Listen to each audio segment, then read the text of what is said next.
Sejam bem-vindos à nossa terceira videoaula. Meu nome é Anselmo Nogueira e eu sou professor de Botânica da Universidade Federal do ABC.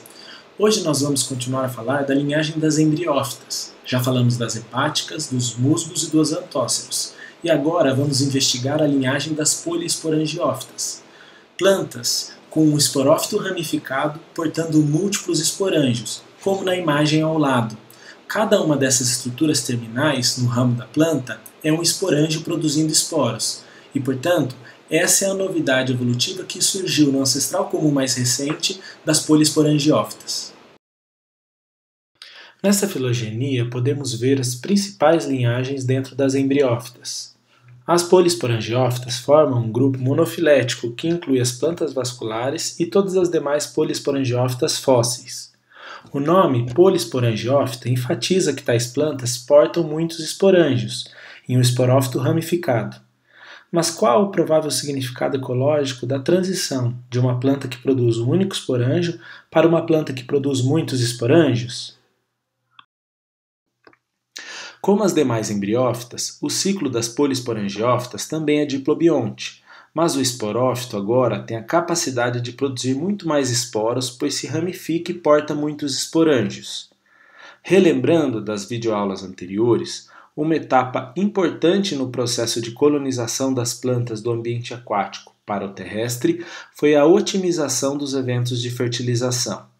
Dado que no ambiente terrestre existem muito mais restrições para que os gametas se encontrem. Sendo assim, acredita-se que um passo importante na evolução do ciclo de vida das embriófitas foi o atraso da meiose com a formação do embrião e do esporófito após cada evento de fertilização.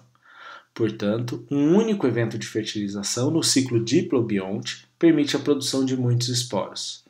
Nas poliesporangiófitas, isso foi intensificado ainda mais com o surgimento de um esporófito portando muitos esporângios. Neste caso, esses esporângios produzem em conjunto muito mais esporos associados a cada evento de fertilização do ciclo de vida dessas plantas. As poliesporangiófitas começaram a se diversificar por volta de 425 milhões de anos atrás. Os primeiros representantes desse grupo possuíam esporófitos sem tecido vascular e células especializadas de condução. Tais plantas também não possuíam substâncias que conferissem maior rigidez aos tecidos vegetais, como a lignina.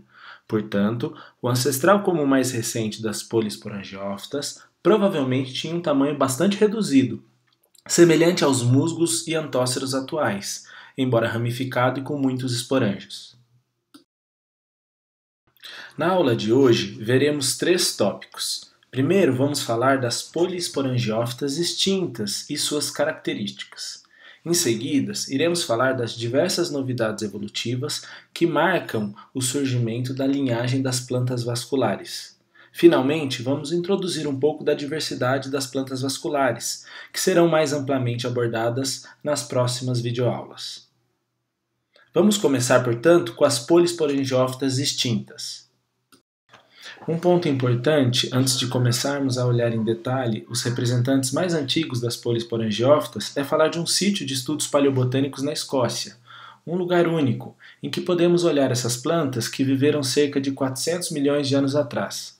A grande maioria dos fósseis analisados para esse período vem dessa região, que preserva não só algumas espécies, mas todo o ecossistema. Em alguns casos, conseguimos reconstruir o ciclo de vida completo de seus representantes. Vamos olhar agora uma das mais antigas poliesporangiófitas que já existiram. O seu nome é Orneophytum.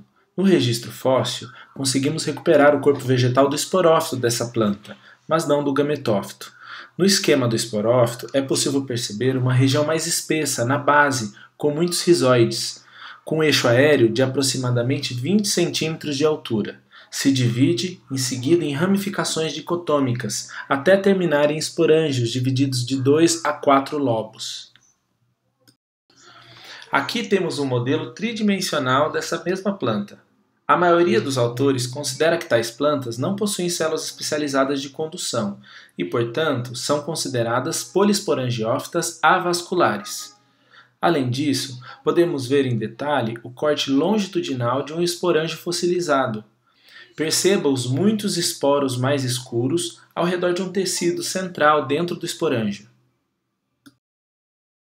O segundo representante das polisporangiófitas fósseis é o Aglaophyton. O esporófito do Aglaophyton está representado no esquema ao lado e possui tamanho semelhante ao Orneophyton, com ramificações dicotômicas e esporângios terminais na parte mais alta das plantas. Particularmente, existem muitos fósseis dessa planta e podemos investigar desde sua estrutura mais externa, como sua epiderme fossilizada cheia de estômatos, até detalhes internos da planta.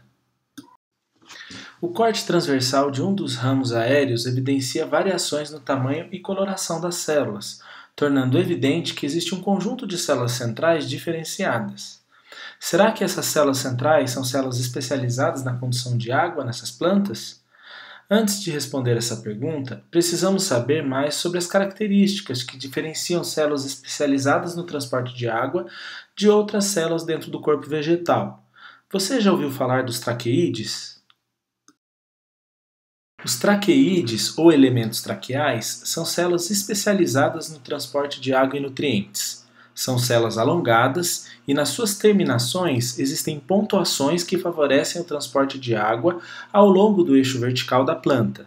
As terminações dessas células ficam sobrepostas, formando um longo tubo ao longo do corpo vegetal. Além disso, os traqueídeos possuem uma parede celular mais espessa, formada pela parede primária, que é comum a todas as células vegetais, junto de uma parede secundária, que além de celulose e hemicelulose, também conta com a presença de um composto novo, a lignina. É a parede secundária rígida que permite tais células suportarem a tensão hidráulica gerada pela coluna d'água que é mantida ao longo dessas células. Finalmente, a formação da parede secundária é seguida pela morte celular dos traqueídeos, que continuam funcionais e, além de sua função hidráulica, também ajudam na sustentação da planta. Portanto, a lignina é fundamental na formação da parede secundária dos traqueídeos, pois conferem a esses resistência para o transporte de água e suporte estrutural para a planta como um todo. Por exemplo, a parte que chamamos de madeira das grandes árvores é um tecido formado em grande parte por células com parede secundária impregnadas de lignina. É a parede secundária dessas células que dá rigidez à madeira como conhecemos. Agora que já sabemos mais sobre as características de um traqueídeo, podemos analisar melhor a anatomia do Aglaophyton, nossa polisporangiófita fóssil.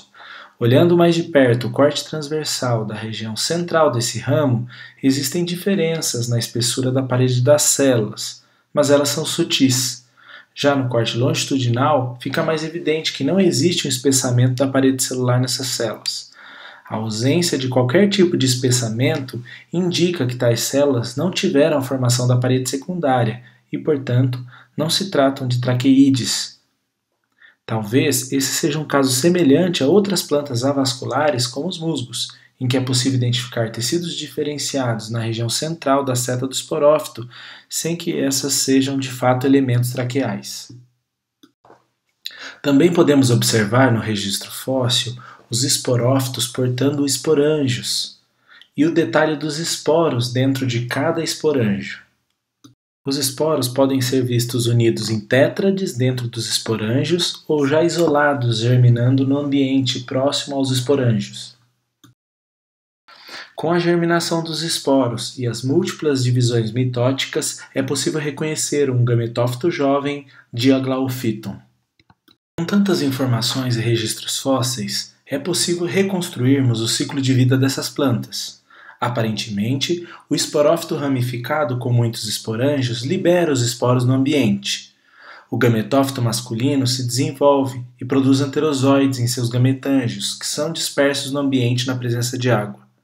O gametófito feminino, por sua vez, produz a oosfera no gametângio feminino. Com o encontro dos gametas e a fertilização, o embrião se desenvolve e dá origem a um novo esporófito. Agora vamos investigar nossa primeira polisporangiófita fóssil, em que o esporófito possui um sistema vascular, a rínia. Ela tem por volta de 20 cm de altura e possui uma morfologia externa semelhante às demais polisporangiófitas que já analisamos.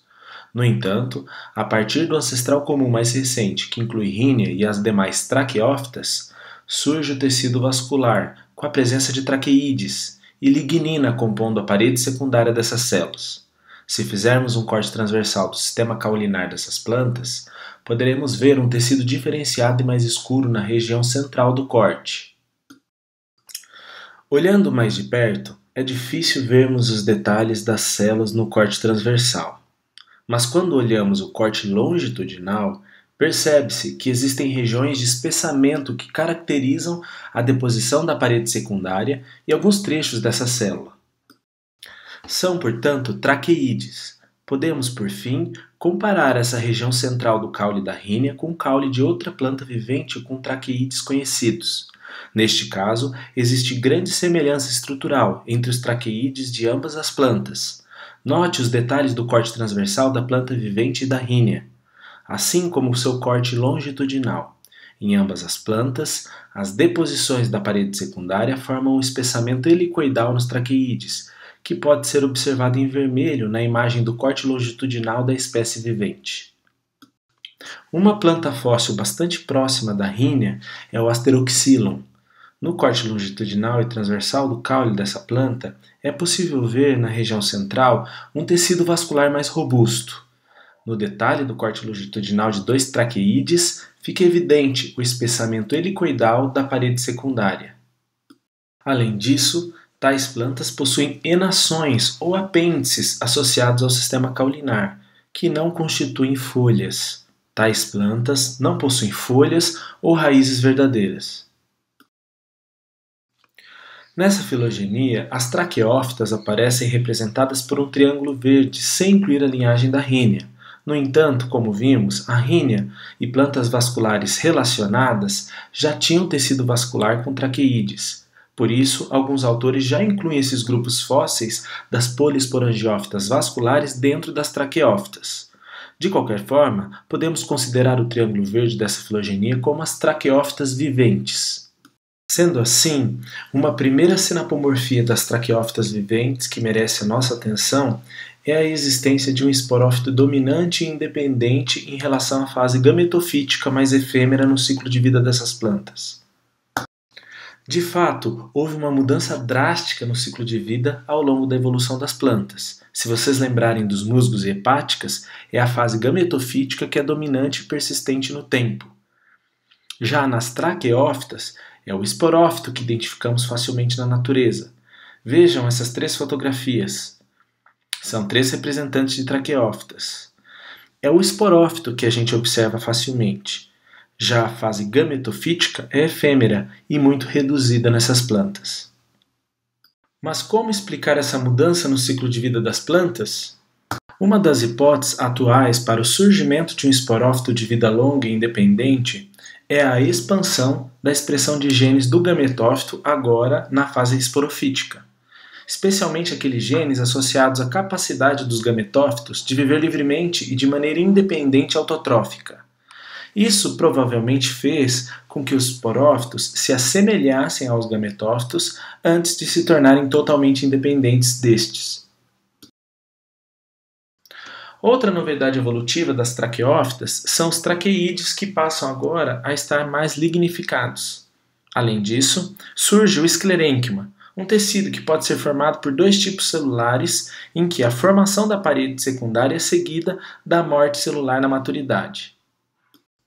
O primeiro tipo celular que pode compor o esclerênquima é a fibra, células extremamente alongadas e afiladas, com um espessamento da parede secundária enorme, quase fechando completamente o lume da célula.